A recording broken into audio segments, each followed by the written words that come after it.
विद्यार्थी मित्रांनो, काल आपण घटनापत्रक म्हणजे काय? घटनापत्रकातील विविध कलमं जी आहेत, ती कलमं अभ्यासलेली आहेत आणि घटनापत्रकातील बदल किंवा दुरुस्ती कशी केली जाते? घटनापत्रकामध्ये बदल करण्यासाठी कोणकोणत्या कायदेशीर प्रक्रिया राबवल्या जातात, त्याविषयीची सविस्तर माहिती आपण पाहिलेली आहे. त्यानंतर आजचं महत्त्वाचं दुसरं दस्तऐवज जे आहे, तिसऱ्या टॉपिक मधलं, ते आहे नियमावली, आर्टिकल्स ऑफ असोसिएशन. त्याला आपण शॉर्टमध्ये AOA असं संबोधतो. Articles of association AOA. नियमावली म्हटलं जातं त्याला. तर कंपनी कायद्याने प्रत्येक कंपनीची स्थापना किंवा निर्मिती करण्यासाठी जशी घटनापत्रकाची निर्मिती करावी लागते, त्याचप्रमाणे नियमावलीची सुद्धा आवश्यकता भासते असं सांगितलेलं आहे. म्हणजे कंपनीसाठी घटनापत्रक आणि नियमावली ही 2 कागदपत्र अतिशय महत्त्वाची कागदपत्र आहे कंपनीच्या स्थापनेप्रसंगी आवश्यक असलेली, असं म्हटलेलं आहे. आणि नंतरचं तिसरं कागदपत्र जे आहे, दस्तऐवज म्हणतो आपण त्याला, कागदपत्र म्हणणं तसं योग्य ठरणार नाही. तर ते आहे माहितीपत्रक. ते माहितीपत्रक जेव्हा भाग भांडवल जमा करायचं असतं, भागांची विक्री करून भांडवलाची निर्मिती करायची असते, तेव्हा माहितीपत्रक अपेक्षित असतं. पण कंपनीच्या स्थापनेप्रसंगी कंपनीची प्रवर्तन अवस्था संपल्यानंतर कंपनीची नोंदणी जेव्हा करावयाची असते, तेव्हा घटनापत्रक आणि नियमावली या 2 प्रमुख दस्तऐवजांची आवश्यकता असते. तर त्यामध्ये घटनापत्रक त्याचा अर्थ आपण पाहिलेला आहे. अभ्यास म्हणजे अर्थ आणि व्याख्या सुद्धा अभ्यासलेल्या आहेत. आज आपण नियमावली हे जे कागदपत्र आहे किंवा दस्तऐवज आहे, याविषयीची सविस्तर माहिती पाहणार आहोत. बरोबर? तर त्यामध्ये बघा, मी आत्ताच सांगितल्याप्रमाणे कंपनीचे घटनापत्रक व कंपनीची नियमावली ही 2 महत्त्वाची दस्तऐवजे आहेत. बघा, अतिशय महत्त्वाची दस्तऐवज आहेत, की ज्या दस्तऐवजांशिवाय कोणत्याही कंपनीची स्थापनाच होऊ शकत नाही. इथे स्पष्ट केलंय बघा. त्याशिवाय कंपनीची स्थापनाच होऊ शकत नाही. पैकी घटनापत्रकाला कंपनीचा मुख्य किंवा प्रमुख दस्तऐवज म्हटलं जातं आणि नियमावलीला कंपनीचा दुय्यम दस्तऐवज म्हटलं जातं.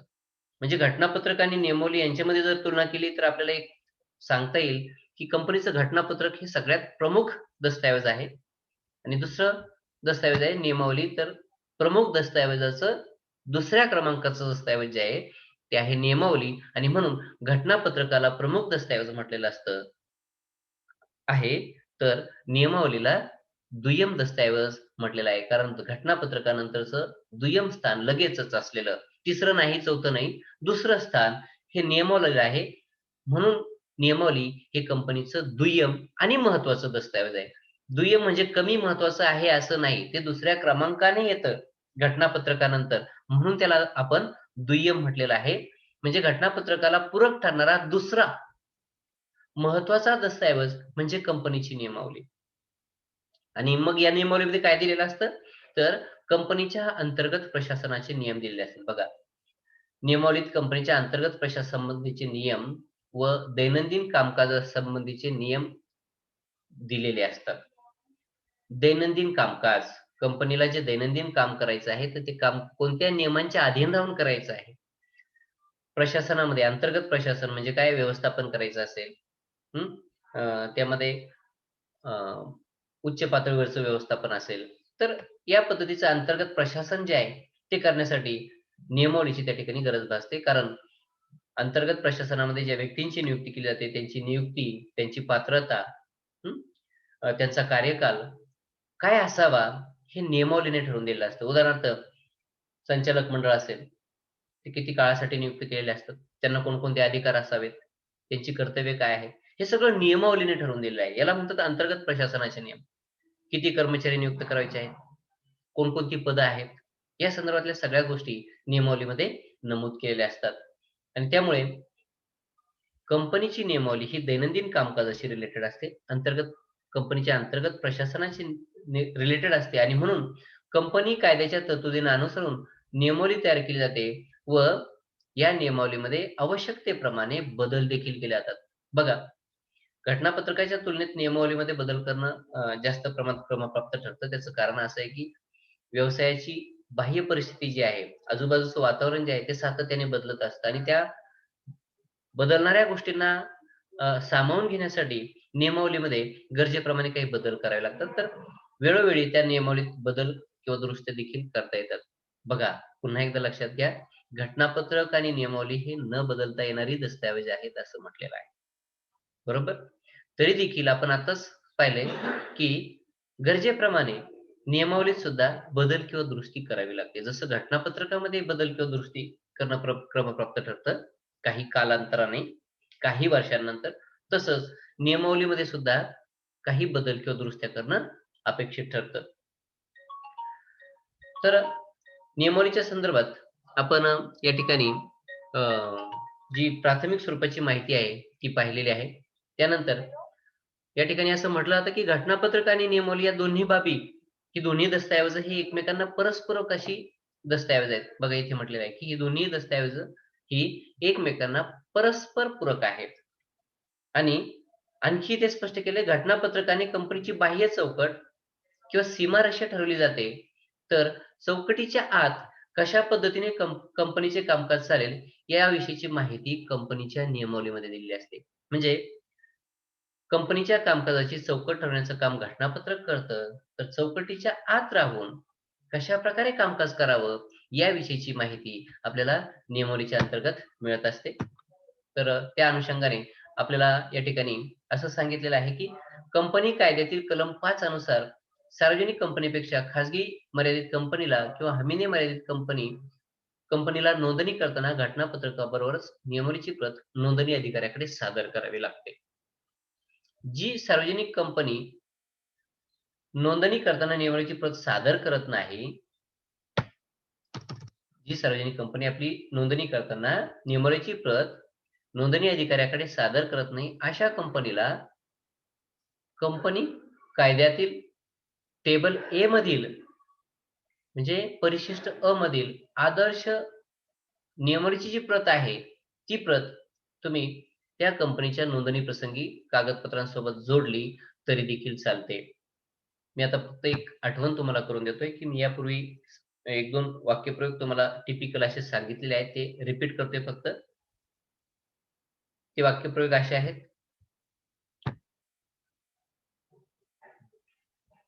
की प्रत्येक खाजगी कंपनीला आपली स्वतःची नियमावली तयार करावीच लागते.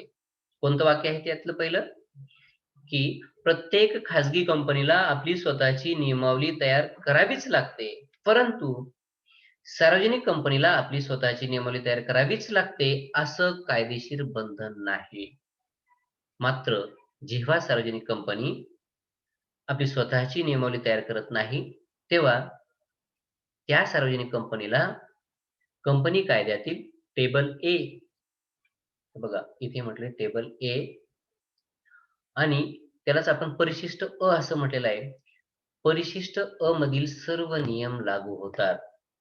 वाक्य जी लक्षात ठेवायची ती पुन्हा एकदा रिपीट करतोय. प्रत्येक खाजगी कंपनीला आपली स्वतःची नियमावली तयार करावीच लागते. परंतु सार्वजनिक कंपनीने स्वतःची नियमावली तयार केलीच पाहिजे, असे काही कायदेशीर बंधन सार्वजनिक कंपनीवर नसते. म्हणजे सार्वजनिक कंपनीला आपली स्वतःची नियमावली तयार करावीच लागते, असं काही कायदेशीर बंधन नाही. अशा प्रसंगी सार्वजनिक कंपनीला टेबल ए मधील नियम लागू होतात. ही वाक्य मी तुम्हाला यापूर्वी सुद्धा सांगितलेली आहेत. तेच आपल्याला नेमकं या पॅराग्राफ मधून शिकायचं आहे. काय? की खाजगी कंपनीला किंवा हमीने मर्यादित कंपनीला, भागांनी मर्यादित खाजगी कंपनीला किंवा हमीने मर्यादित कंपनीला आपली स्वतःची नियमावली तयार करावीच लागते. परंतु सार्वजनिक कंपनीला मात्र स्वतःची नियमावली तयार करावीच लागते, असं काही कायदेशीर बंधन नाही. मात्र सार्वजनिक कंपनीसाठी नियमावली गरजेची नाही, असं मी म्हटलेलं नाही. सार्वजनिक कंपनीला नियमावली अपेक्षित असते, आवश्यक असते. कारण कंपनीचं दैनंदिन कामकाज, अंतर्गत प्रशासन हे नियमावलीच्या आधारेच चालतं.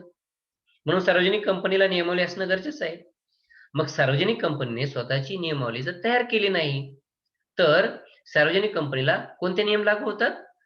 टेबल ए परिशिष्ट अ मधील नियम लागू होतात. म्हणजे जरी सार्वजनिक कंपनीने स्वतःची नियमावली तयार केली नाही, तरी देखील कंपनी कायद्यानेच परिशिष्ट अ मध्ये जे नियम सार्वजनिक कंपनीच्या कामकाजासंदर्भात घालून दिलेले आहेत, ते नियम जसेच्या तसे लागू होतात सार्वजनिक कंपनीला. येते लक्षात? त्यानंतर आपण नियमावलीचा अर्थ, व्याख्या आणि महत्त्व या 3 बाबी या ठिकाणी समजावून घेणार आहोत. त्यामध्ये पहिल्यांदा नियमावलीचा अर्थ काय आहे? मी पुन्हा एकदा फक्त रिपीट करतोय. काय? कालचं जे लेक्चर झालं त्या लेक्चरला आपली 72 मुलं हजर होती. आज फक्त 53 मुलं आहेत. पुन्हा पुन्हा एकच गोष्ट ही सगळ्यांना सांगण्यासारखी नाही. हं. कालची जी उर्वरित मुलं होती त्यांचे नंबर्स मी आयडेंटिफाय करणार आहे. आणि त्यांना मी विचारणार आहे, की "का बाबा एका लेक्चरला आपण असतो आणि दुसऱ्या लेक्चरला का असत नाहीयेत?" हे लक्षात घ्या. हे ऑनलाईन पद्धतीचं टीचिंग जे आहे, त्यानुसार तुम्हाला तुमच्या नोट्स प्रिपेअर करायच्या आहेत आणि नोट्स प्रिपेअर करताना पुस्तकामध्ये जे लिहून दिलेलं आहे, ते जसंच्या तसं आपल्या नोटबुकमध्ये उतरवायचं नाहीये. आम्ही ज्या पद्धतीने तुम्हाला या ठिकाणी मार्गदर्शन करतो, त्या पद्धतीच्या नोट्स तुमच्या नोटबुकमध्ये असणं अपेक्षित आहे आणि त्यासाठी तुम्ही दररोज जेव्हा केव्हा लेक्चर होतात, तेव्हा तुम्ही ते ऐकले पाहिजेत आणि त्या पद्धतीच्या नोट्स प्रिपेअर केल्या पाहिजेत. ठीक आहे? तर नियमावलीचा अर्थ आपण समजून घेऊयात. पहिला अर्थ आहे, नियमावली म्हणजे कंपनी व तिचे सभासद यांच्यातील एक करार होय. बघा, कंपनी आणि तिचे सभासद म्हणजे कंपनीचं कामकाज पाहत असताना किंवा सुरू असताना सभासदांनी कोणत्या पद्धतीचं वर्तन केलं पाहिजे, याविषयीचा करार नियमावलीमध्ये करून दिलेला असतो. या करारात त्यांच्या एकमेकांच्या दृष्टीने असलेले अधिकार, जबाबदाऱ्या व परस्पर संबंध यांचे वर्णन केलेले असते. हे अधिकार व जबाबदाऱ्या दोघांवरही बंधनकारक असतात बघा. म्हणजे ते अधिकार किंवा जबाबदाऱ्या कंपनी असेल किंवा सभासद असतील या दोघांनाही लागू होतात. कंपनीने सभासदांना कोणत्या प्रकारचं वर्तन दिलं पाहिजे किंवा वर्तणूक दिली पाहिजे आणि सभासदांनी कंपनीच्या वतीने कामकाज पाहताना कोणत्या प्रकारच्या अधिकारांचा वापर केला पाहिजे आणि कोणत्या जबाबदाऱ्या पार पाडल्या पाहिजेत, याविषयीचा करार नियमावलीमध्ये केलेला असतो. मी तुम्हाला म्हटलं, की एखाद्या संचालकाने, एखाद्या व्यवस्थापकाने किती कार्यकालासाठी त्या पदावर राहायचं आहे.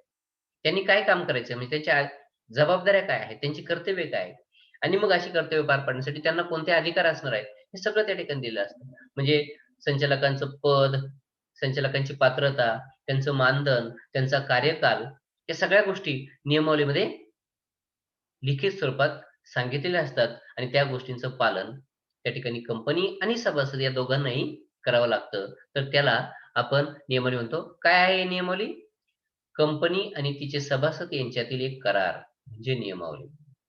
दुसरा अर्थ, नियमावली म्हणजे सभासदांनी कंपनीच्या अंतर्गत व्यवस्थापनासाठी केलेले नियम अथवा नियमांची यादी होय.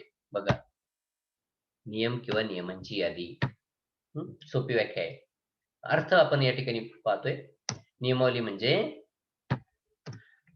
सभासदांनी सभासदांनी की जे कंपनीचे भागधारक म्हणजे मालक असतात. ज्या भागधारकांची नावं सभासद नोंदणी पुस्तकात नोंदवलेली असतात, अशा भागधारकांना सभासद असं म्हटलं जातं आणि हे सभासद आपल्या सभांमध्ये काय करतात? कंपनीच्या अंतर्गत व्यवस्थापनासाठी काही नियम करतात किंवा एकाच वेळी अनेक नियम करतात. म्हणजे नियमांची यादी बनवतात. या नियमांच्या यादीला किंवा नियमांना आपण नियमावली असं म्हटलेलं आहे. आणि हे कशाचे नियम असतात? अंतर्गत व्यवस्थापनाविषयीचे, कंपनीच्या दैनंदिन कामकाजाविषयीचे किंवा दैनंदिन कर्तव्यांविषयीचे, अंतर्गत प्रशासनाविषयीचे नियम असतात. आणि हे कुणी केलेले असतात? कंपनीच्या सभासदांनी म्हणजे मालकांनी आणि भागधारकांनी. ठीक आहे. तिसरा अर्थ आहे, नियमावलीत कंपनीच्या घटनापत्रकातील प्रत्येक कलमाची अधिक सविस्तर माहिती दिलेली असते. बघा, कंपनीच्या घटनापत्रकात विशिष्ट अशी कलम नोंदवलेली असतात. उदाहरणार्थ नाव कलम, पत्ता कलम, जबाबदारी कलम, भांडवल कलम. आणि मग त्या कलमांविषयीची सविस्तर माहिती म्हणजे नाव कलमासंदर्भात काय नियम असेल, पत्ता कलमासंदर्भात काय नियम असेल, पत्ता बदलायचा असेल तर कोणत्या नियमांचं पालन केलं पाहिजे, भांडवल उभारणी करायची असेल तर कोणकोणत्या नियमांचं पालन त्या ठिकाणी करणं अपेक्षित आहे. याविषयीची संपूर्ण माहिती म्हणजे घटनापत्रकातील कलमांविषयीची माहिती सविस्तरपणे कुठे नमूद केलेली असते? कंपनीच्या नियमावलीमध्ये. म्हणून नियमावली ही घटनापत्रकाला पूरक दस्तऐवज आहे, असं त्या ठिकाणी म्हटलेलं आहे. बघा, म्हणजे घटनापत्रकात जरी कलमांची तरतूद केलेली असेल, कलमांची नोंद केलेली असेल, तरी देखील ह्या कलमांचं अवलंबन कसं करायचं आहे याविषयीचे सगळे नियम, संपूर्ण नियम हे कुठे दिलेले असतात? नियमावलीमध्ये दिलेले असतात. म्हणून घटनापत्रकाला पूरक असा दस्तऐवज जो आहे, तो नियमावली आहे, असं म्हटलेलं असतं. त्यानंतर चौथा अर्थ आहे, नियमावली म्हणजे संचालक मंडळाच्या कारभारावर अंकुश ठेवणारी पत्रिका होय. बघा, कोण ठेवतं संचालक मंडळाच्या कारभारावर अंकुश? भागधारक किंवा सभासद. आणि मग संचालक मंडळाने कोणकोणती कर्तव्य पार पाडायची आहेत, त्यांच्या जबाबदाऱ्या कोणत्या आहेत किंवा त्यांना कोणते अधिकार दिलेले आहेत, हे सगळं कोण ठरवतंय? भागधारक किंवा सभासद. आणि कशाच्या मार्फत ठरवतात? नियमावलीच्या माध्यमातून. नियमावलीने संचालक मंडळाचे सगळे अधिकार जे आहेत ते सांगितलेले असतात. त्यांची कर्तव्ये की त्यांच्या जबाबदाऱ्या आहेत, ज्या जबाबदाऱ्या आहेत त्या सुद्धा त्यांना या ठिकाणी नियमावलीतून स्पष्ट केलेल्या असतात. आणि म्हणून असं म्हटलंय की नियमावली म्हणजे संचालक मंडळाच्या कारभारावर अंकुश ठेवणारी पत्रिका. उदाहरणार्थ, कारभारावर अंकुश ठेवणारी. उदाहरणार्थ, संचालकांना कर्तव्य दिलेली आहेत. ती कर्तव्य जर त्यांनी पार पाडली नाही तर त्याविषयी त्यांना शासन शिक्षा करण्याचा अधिकार त्या ठिकाणी असतो, सभासदांना असतो. किंबहुना त्या संचालकाला संचालक मंडळातून काढून टाकण्याचा अधिकार त्या ठिकाणी असतो. म्हणजे संचालक मंडळाच्या कारभारावर अंकुश ठेवणारी पत्रिका. जर एखाद्या संचालकाने अधिकारबाह्य कृत्य केलं तर त्याला पदावरून काढून टाकलं जातं. म्हणजे काय झालं हे? संचालक मंडळाच्या कारभारावर अंकुश ठेवणारी पत्रिका जी आहे, कारण नियमावलीमध्ये अधिकारबाह्य कृत्याचा कुठेही समावेश केलेला नसतो किंवा उल्लेख केलेला नसतो. आणि नंतर पाचवा अर्थ आहे, नियमावलीचा बाह्य जगाशी संबंध नसतो. बघा, आपण मगाशी म्हटलंय काय, की घटनापत्र काय करतंय? हे कंपनीच्या कारभाराविषयीची चौकट आखून देते. आणि नियमावली मार्फत काय केलं जातं? तर चौकटीच्या आतमध्ये कशाप्रकारे कारभार करायचा आहे, कशाप्रकारे कामकाज पूर्ण करायचं आहे, याविषयीचे नियम दिलेले असतात. म्हणजे नियमावलीचा बाह्य जगाशी अजिबात संबंध नसतो. तो फक्त कंपनीच्या अंतर्गत व्यवस्थापनाशी रिलेटेड संबंध असतो नियमावलीचा. कारण नियमावलीतून फक्त कंपनीमध्ये जे घटक आहेत, मग ते संचालक असतील, सभासद असतील, हं, अ, भांडवलदार असतील, सावकार म्हणूयात आपण, किंबहुना अ, कंपनीच्या अंतर्गत जे घटक असतील, त्या सगळ्या घटकांशी रिलेटेड नियमावली काम करते. बाहेरच्या जगावर नियमावली कुठल्याही प्रकारचा वर्चस्व गाजवू शकत नाही किंवा संबंध प्रस्थापित करू शकत नाही. नियमावलीमुळे कंपनी व कंपनीचे सभासद यांच्यातील अधिकार, जबाबदाऱ्या व त्यांच्यातील परस्पर संबंध हे स्पष्ट होतात. आणि म्हणून नियमावलीचा संबंध हा बाह्य जगाशी नसून तो फक्त कंपनीच्या अंतर्गत व्यवस्थापनाशी असतो. आणि व्यवस्थापन हे प्रामुख्याने कोणत्या घटकांशी रिलेटेड असतं? संचालक मंडळ असेल, सभासद असतील, या लोकांशीच ते रिलेटेड असतं. आणि म्हणून नियमावलीचा संबंध हा फक्त कंपनीच्या अंतर्गत कामकाजाशी असतो, असं आपल्याला त्या ठिकाणी म्हणता येतं. नंतर नियमावलीचा व्याख्या आपण त्या ठिकाणी पाहणार आहोत. अर्थ आपण पाहिलेत. एकूण 5 प्रकारचे अर्थ आपण पाहिलेले आहेत. इथे बघा, भारतीय कंपनी कायदा 2013 मधील कलम 2 पोट कलम 5 अनुसार नियमावलीची व्याख्या या ठिकाणी केलेली आहे. कलम आपण लक्षात ठेवणं अपेक्षित आहे. भारतीय कंपनी कायदा, त्याला नवीन कंपनी अधिनियम, इथे मी भारतात तुमच्या माहितीसाठी लिहितो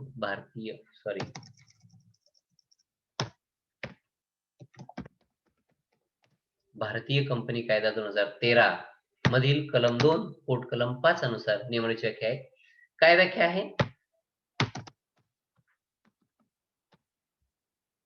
व्याख्या अशी आहे, पूर्वीच्या कंपनी कायद्यानुसार किंवा सध्याच्या कंपनी कायद्यानुसार मूलतः तयार केलेले. म्हणजे बघा, घटनापत्रकाच्या व्याख्येची आठवण आपल्याला झाल्याशिवाय इथे राहणार नाही. काय? घटनापत्रकामध्ये सुद्धा अशाच शब्दप्रयोगांचा वापर केलेला होता. पूर्वीच्या कंपनी कायद्यानुसार किंवा सध्याच्या कंपनी कायद्यानुसार मूलतः तयार केलेले आणि वेळोवेळी सुधारित केलेले कंपनीचे अंतर्गत व्यवस्थेचे नियम म्हणजेच कंपनीची नियमावली होय. व्याख्येचा अर्थ जर समजला नसेल तर पुन्हा एकदा विशद करतो. पूर्वीच्या कंपनी कायद्यानुसार. कोणता पूर्वीचा कंपनी कायदा? 2013च्या कंपनीच्या कायद्याच्या अगोदर कोणता कायदा अस्तित्वात होता? भारतीय कंपनी कायदा 1956. म्हणजे 1956च्या कंपनी कायद्यानुसार किंवा सध्याच्या कंपनी कायद्यानुसार. सध्याचा कोणता कंपनी कायदा आहे? भारतीय कंपनी कायदा 2013 किंवा सध्याच्या कंपनी कायद्यानुसार मूलतः तयार केलेले, म्हणजे कंपनीची नोंदणी करत असताना किंवा स्थापना करत असताना तयार केलेलं दस्तऐवज, म्हणून त्याला म्हटलंय मूलतः तयार केलेले. म्हणजे कंपनीच्या स्थापनेसंदर्भात अगदी पहिल्यांदा घटनापत्रकानंतर हे दस्तऐवज तयार केलेले असतात आणि म्हणून त्याला म्हटले मूलतः तयार केलेले आणि वेळोवेळी सुधारित केलेले.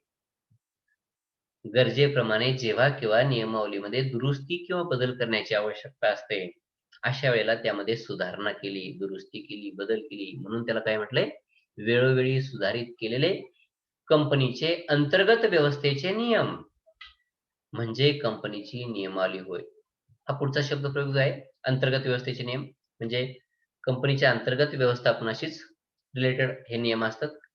बाह्य जगताने कसं वागावं, काय करावं, हे त्या ठिकाणी नियमावलीमध्ये दिलेलं नसतं. कंपनीच्या अंतर्गत व्यवस्थापन करण्यासाठी कोणत्या व्यक्तीला कोणते अधिकार आहेत, कोणत्या जबाबदाऱ्या आहेत, हे फक्त सांगितलेलं असतं आणि म्हणून म्हटलंय सुधारित केलेले कंपनीचे अंतर्गत व्यवस्थेचे नियम म्हणजे नियमावली. आर्टिकल्स मीन्स किंवा articles of association means the articles of association of a company as originally or as altered म्हणजे बदल करण्यात आलेले, altered form म्हणजे बदल करण्यात आलेला म्हणजे वेळोवेळी सुधारित केले, form time to time in pursuance of any previous company laws or of this act. म्हणजे जुन्या कंपनी कायद्यानुसार, यापूर्वीच्या कंपनी कायद्यानुसार किंवा सध्याच्या कंपनी कायद्यानुसार कंपनीने मूलतः तयार केलेले किंवा वेळोवेळी सुधारित केलेले कंपनीच्या अंतर्गत व्यवस्थेचे नियम म्हणजे कंपनीची नियमावली. दुसरी व्याख्या, कंपनीच्या घटनापत्रकातील उद्देश साध्य करून घेण्यासाठी आणि कंपनीचा अंतर्गत कारभार सुरळीतपणे व कार्यक्षमपणे चालावा यासाठी कंपनीने स्वतः तयार केलेल्या नियमांना अथवा टेबल ए मधून घेतलेल्या नियमांना व नियमांच्या समूहाला कंपनीची नियमावली असे म्हणतात. बघा, सोपी व्याख्या आहे ही सुद्धा. पहिली व्याख्या आपण पाहिली, पूर्वीच्या कंपनी कायद्यानुसार किंवा सध्याच्या कंपनी कायद्यानुसार कंपनीने मूलतः तयार केलेले किंवा वेळोवेळी सुधारित केलेले कंपनीचे अंतर्गत व्यवस्थेचे नियम म्हणजे नियमावली. दुसरी व्याख्या आपण पाहतोय, कंपनीच्या घटनापत्रकातील उद्दिष्टे साध्य करून घेण्यासाठी म्हणजे कंपनीची उद्दिष्टे साध्य करण्यासाठी आणि कंपनीचा अंतर्गत कारभार सुरळीतपणे व कार्यक्षमपणे चालण्यासाठी कंपनीने स्वतः तयार केलेल्या नियमांना म्हणजे स्वतःची नियमावली कंपनीने तयार केलेली असेल. मी जसं पूर्वी म्हटलंय की प्रत्येक खाजगी कंपनीला स्वतःची नियमावली तयार करावी लागते, तसं सार्वजनिक कंपनीला स्वतःची नियमावली तयार करावी लागतेच असं नाही. पण असं नाही म्हटलं की सार्वजनिक कंपनीने स्वतःची नियमावली तयार करायची नसते. सार्वजनिक कंपनी देखील स्वतःची नियमावली तयार करू शकते. म्हणजे कंपनीने स्वतः तयार केलेल्या नियमांना अथवा जर स्वतःची नियमावली तयार केली नसेल तर टेबल ए मधून घेतलेल्या नियमांना व नियमांच्या समूहाला कंपनीची नियमावली असं त्या ठिकाणी म्हटलेलं आहे. अतिशय सोपी व्याख्या या ठिकाणी आपल्याला सांगता येईल. त्यानंतर पुढचं टायटल आहे, टायटल म्हणण्यापेक्षा नियमावलीच्या संदर्भात माहिती दिलेली आहे. काय म्हटलं इथे, पुढील प्रकारच्या कंपन्यांना स्वतःची नियमावली असलीच पाहिजे. बघा, मग त्यामध्ये कोणकोणत्या कंपन्या आहेत? पहिली कंपनी आहे भागांनी मर्यादित असलेली खाजगी कंपनी. मी आताच यापूर्वी विषद केलाय. जी खाजगी कंपनी आहे की जी भागांनी मर्यादित खाजगी कंपनी, की ज्या खाजगी कंपनीमध्ये भागधारकांची जबाबदारी मर्यादित स्वरूपाची असते, अशा कंपनीला म्हटलंय भागांनी मर्यादित असलेली खाजगी कंपनी. तुम्ही एव्हाना पाहिलेलं आहे की खाजगी कंपनीच्या भागधारकांची जबाबदारी ही मर्यादित असते की अमर्यादित? अमर्यादित. खाजगी कंपनीच्या भागधारकांची जबाबदारी अमर्यादित असते, परंतु भागांनी मर्यादित असलेल्या खाजगी कंपनीच्या सभासदांची जबाबदारी ही मर्यादित स्वरूपाची असते. हे क्लिअर करून घ्या त्या ठिकाणी. दुसरी कंपनी आहे हमीने मर्यादित कंपनी, की जिलाही स्वतःची नियमावली तयार करावीच लागते. आणि अमर्यादित कंपनी, अमर्यादित कंपनी म्हणजे ज्या कंपनीच्या भागधारकांची जबाबदारी ही अमर्यादित स्वरूपाची असते, म्हणजे त्यांनी खरेदी केलेल्या भागांच्या किमतीपेक्षा जास्त असते, याला अमर्यादित कंपनी असं आपण त्या ठिकाणी म्हणतो. तर त्या संदर्भात स्पष्टीकरण आपल्याला पुढे सांगता येईल की भागांनी मर्यादित असलेल्या सार्वजनिक कंपनीला स्वतःची वेगळी नियमावली असलीच पाहिजे असं काही बंधन नाही. अशी कंपनी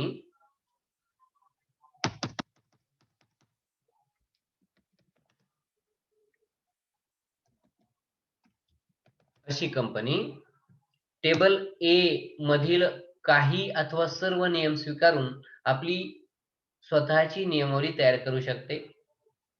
तसेच अशा सार्वजनिक कंपनीने घटनापत्रकासोबत नियमावलीची नोंदणी केलीच पाहिजे असे काही बंधन नसते. अशा कंपनीच्या बाबतीत टेबल ए मधील सर्व नियम म्हणजेच कंपनीची नियमावली असे देखील संबोधण्यात येते. बघा, भागांनी मर्यादित असलेल्या प्रत्येक सार्वजनिक कंपनीला स्वतःची एक स्वतंत्र अशी नियमावली असावी लागते, पण ती कायद्याने बंधनकारक केलेली नाही. जर सार्वजनिक कंपनीने स्वतःची नियमावली बनवलेली नसेल तर आपण पूर्वी पाहिलंय की टेबल ए मधील नियम त्या सार्वजनिक कंपनीला लागू होतात. मात्र खाजगी कंपनी असेल, भागांनी मर्यादित असलेली हमीने मर्यादित कंपनी असेल किंवा अमर्यादित कंपनी असेल, यांना स्वतःची नियमावली असावीच लागते. पुढे नियमावलीचे महत्व. नियमावलीचं जे महत्व आहे ते कुणासाठी आहे, का आहे, ते आपल्याला प्रामुख्याने या ठिकाणी शिकायचं आहे. तर त्यामध्ये नियमावलीला महत्व का प्राप्त झालं, तर इथे बघा, कंपनीचा अंतर्गत कारभार. बघा, कोणत्याही कंपनीचा अंतर्गत कारभार हा अतिशय सुरळीतपणे आणि व्यवस्थितरित्या चालावा अशीच अपेक्षा असते.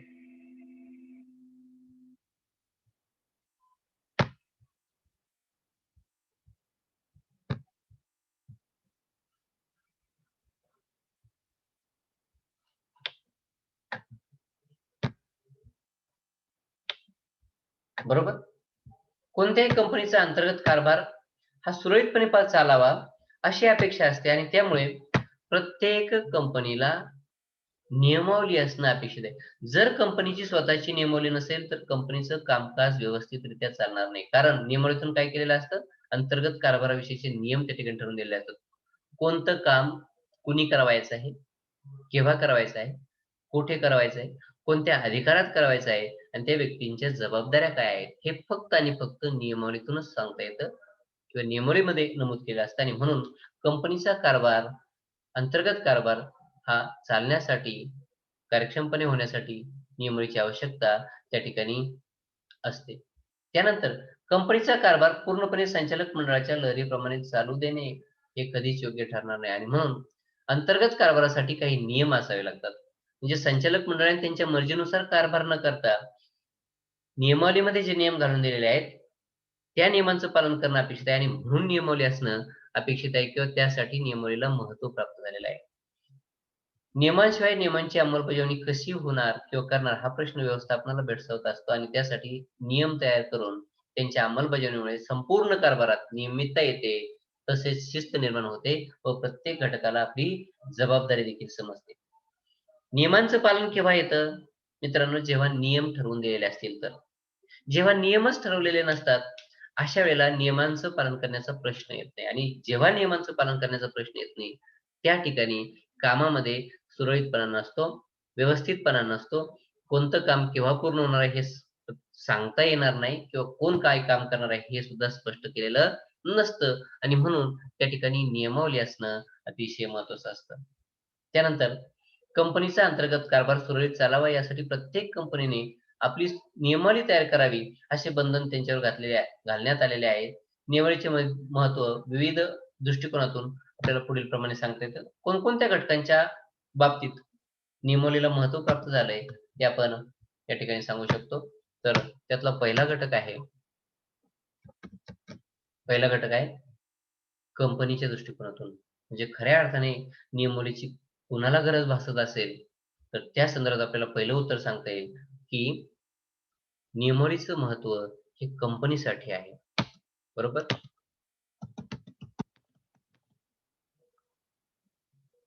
का महत्व आहे कंपनीसाठी? Just a second.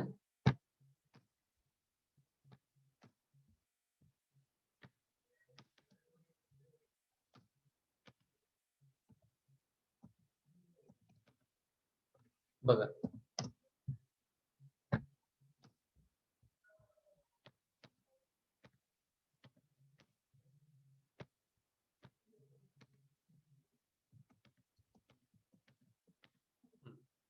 नियमावली ही कंपनीच्या अंतर्गत कारभारासाठी उपयुक्त ठरते. बरोबर? म्हणजे कंपनीच्या अंतर्गत कारभार सुरळीतपणे पार पाडण्यासाठी नियमावलीची गरज असते म्हणजे असतेच. आणि त्यामुळे कंपनीच्या दृष्टिकोनातून नियमावलीला महत्त्व प्राप्त झालंय. त्या संदर्भात आपल्याला आणखी सविस्तर माहिती कशी सांगता येईल, की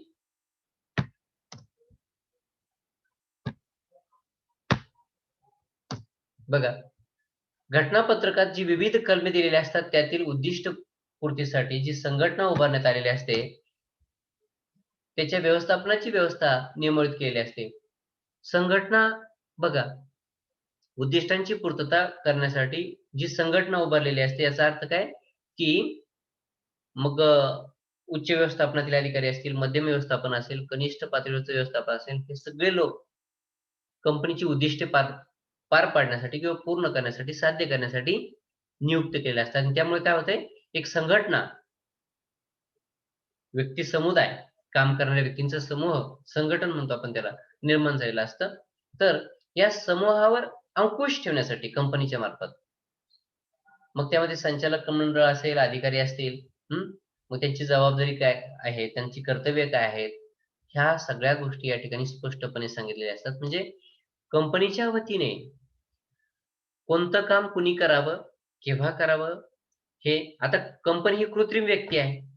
ती व्यक्तीच्या प्रत्येक व्यक्तीला त्या ठिकाणी सांगू शकणार नाही. पण ते नियम जर नियमावलीमध्ये घालून दिले, तर कंपनीच्या वतीने नियमावली त्या संचालकांना सांगते किंवा जे संघटन आहे, त्यामध्ये ज्या-ज्या व्यक्तींचा समावेश केलेला आहे, त्या सगळ्या व्यक्तींना निर्देश देते, की आपण काम करत असताना आपण कोणत्या पद्धतीने कामांची पूर्तता केली पाहिजे, कोणत्या अधिकार तुम्हाला दिलेले आहेत आणि कोणती कर्तव्ये तुम्ही बजावली पाहिजेत, हे सगळं कंपनीच्या वतीने नियमावलीच्या माध्यमातून त्या ठिकाणी अ, संघटनेला म्हणजे व्यक्ती समूहाला सांगितलेलं असतं. त्यानंतर दुसरं संचालकांच्या दृष्टिकोनातून बघा, संचालक बघा कधी-कधी काय होतंय, संचालकांना कंपनीचं कामकाज करत असताना कोणत्या पद्धतीने काम करावं, याविषयीच्या मार्गदर्शक सूचना कंपनीच्या नियमावलीमार्फत दिलेल्या असतात.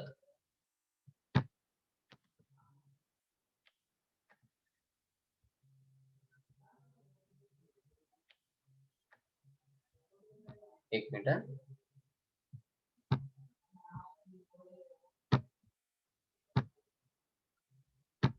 ठीक. तर संचालकांच्या दृष्टिकोनातून या ठिकाणी नियमावलीला महत्त्व प्राप्त झालेलं असतं. बघा, संचालकांच्या संदर्भात काय सांगितलेलं आहे?